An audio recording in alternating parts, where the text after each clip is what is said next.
बहुत समय पहले की बात है। यह कहानी है चाइना के 3 मॉन्क्स की। उनका नाम किसी को नहीं पता था, क्योंकि उन्होंने कभी किसी को बताया ही नहीं। उन्होंने कभी किसी बात का जवाब नहीं दिया। चीन में उन्हें हंसते हुए भिक्षु के नाम से जाना जाता था। वो तीनों सिर्फ एक ही काम करते, एक गांव में प्रवेश करते, बाजार के बीचों बीच खड़े होते, हंसना शुरू कर देते। अचानक सभी लोगों का ध्यान उनकी ओर खींचा चला जाता और धीरे धीरे काफी लोगों की भीड़ उनके चारों ओर इकट्ठा हो जाती कि उनकी हंसी देखकर सारा गांव हंसने लग जाता।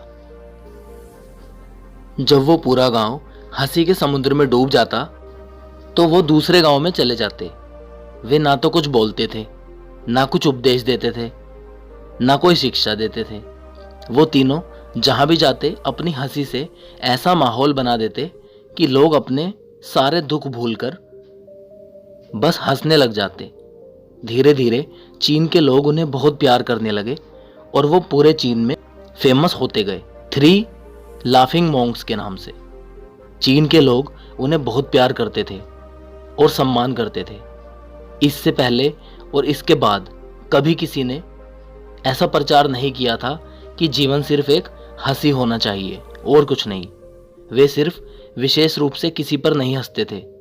वे बस हंसते थे जैसे उन्होंने ब्रह्मांड ही मजाक समझ लिया हो, ईश्वर के मजाक को समझ लिया हो, और उन्होंने एक शब्द का उपयोग किए बिना पूरे चीन में इतना आनंद फैला दिया जितना आज से पहले किसी ने नहीं फैलाया था। लोग उनका नाम पूछते, वो सिर्फ हंसते। तो यह उनका नाम बन गया 3 हंसते हुए भिक्षु, 3 लाफिंग मॉन्क्स। पूरे चीन में लोगों को हंसाते हुए समय के साथ वो तीनों बूढ़े हो गए और एक रात जब वो गांव में ठहरे हुए थे, उन तीनों में से एक भिक्षु की मौत हो गई। पूरा गांव बहुत ज्यादा ये उम्मीद कर रहा था, क्योंकि उन्हें लगता था कि जब उनमें से किसी एक की मृत्यु हो जाएगी तो बाकी 2 जरूर रोएंगे। यह देखने लायक होगा, क्योंकि किसी ने भी कभी इन्हें रोते हुए नहीं देखा था।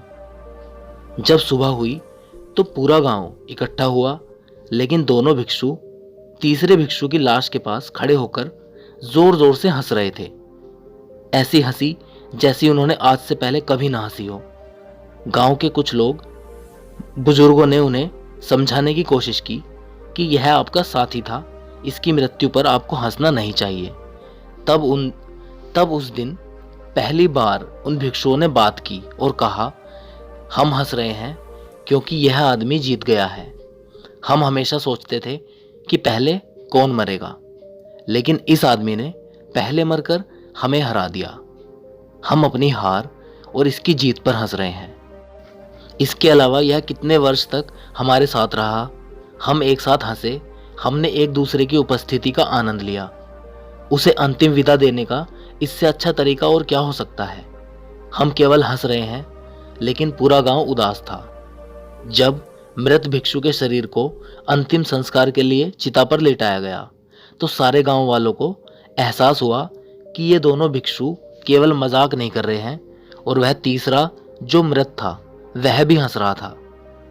चीन में यह प्रथा थी कि जब एक इंसान की मृत्यु हो जाती थी तो उसके पुराने कपड़े उतारकर उसे नहला धुलाकर नए कपड़े पहना दिए जाते थे। लेकिन मरने से पहले उस भिक्षु ने उन भिक्षुओं से कहा था कि मेरे कपड़े मत बदलना। तीसरे भिक्षु ने कहा था, मुझे स्नान मत करवाना, क्योंकि मैं कभी अशुद्ध हुआ ही नहीं। मेरे जीवन में इतनी हंसी आई, कोई अशुद्धता आ ही नहीं सकती थी। मैंने कोई धूल जमा नहीं की है। हंसी हमेशा युवा और ताजा होती है, इसलिए मुझे नहलाकर मेरे कपड़े मत बदलना। जब उस तीसरे भिक्षु के शरीर पर आग लगाई गई तो गांव वालों को पता चला कि उस भिक्षु ने अपने कपड़ों में पुरानी चीनी पटाखों को रखा हुआ था, जो आग लगाने के बाद फटकर आसमान में रंग बिरंगे कलर्स में फैल गए, और यह देखकर पूरा गांव जोर जोर से हंसने लगा।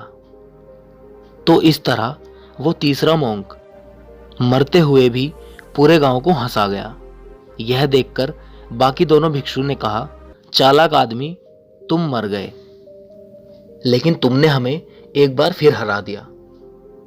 दोस्तों, जीवन में ज़्यादा सीरियस होने से कुछ नहीं होगा। जब भी मौका मिले खुलकर हंसिए, क्योंकि हम इंसान ही हैं जो खुलकर हंस सकते हैं, अपनी मर्जी कर सकते हैं। जानवर तो वो भी नहीं कर सकते। इसलिए जीवन में छोटी छोटी चीज़ों में खुशियां ढूंढिए और खुश रहने की कोशिश कीजिए हमेशा। इस कहानी में इतना ही। अपना ख्याल रखिए। मैं मिलता हूँ आपसे ऐसी ही दूसरी एक प्रेरणादायक वीडियो के साथ।